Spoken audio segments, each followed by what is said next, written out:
ही भाजी मला माहीत नाही, सगळ्यांना माहीत असेलच. तर हे आहेत अंबाडीची फुलं आणि याची मी आज चटणी बनवणार आहे.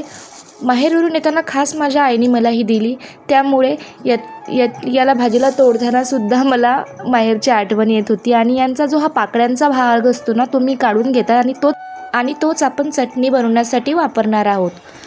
तर बघा, ही भाजी मी तोडून घेतलेली आहे इकडं. आणि साईडला एका कढईमध्ये तेल टाकलेलं आहे. त्यामध्ये आता जिरे आणि लसूण पाकळ्या टाकलेल्या आहेत आणि थोडंसं हिंग. नंतर मी कट करून छोट्या बारीक मिरच्या घेतल्या. नंतर त्यामध्ये हळद आणि थोडासा कढीपत्ता टाकून हे छान एकजीव होऊ दिलं. आणि नंतर त्यामध्ये मी अंबाडीचे जे पाकळ्या मी तोडलेल्या होत्या त्या सगळ्या धुवून व्यवस्थित यामध्ये टाकलेल्या आहेत बघा. आणि नंतर थोड्या वेळ याला होऊ दिलं छान प्रकारे. आणि जेव्हा ह्या मऊसर झाल्या नंतर त्यामध्ये मी गूळ टाकलेला आहे. तुम्ही चवीप्रमाणे घ्या गूळ.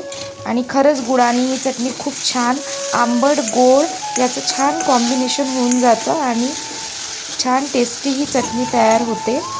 आणि लहान मुलांना तर खूप आवडते. आम्ही लहान असताना माझी मम्मी आम्हाला खूपदा हे डब्यामध्ये द्यायची आणि आवडीने सगळ्या मैत्रिणींनी खायचो. आणि साधा आपण दुसरा पण कोणता स्वयंपाक केला तर त्याच्यासोबत आपण तोंडीलासुद्धा लावू शकतो. तुम्हाला माझी ही रेसिपी कशी वाटली तर नक्की सांगा.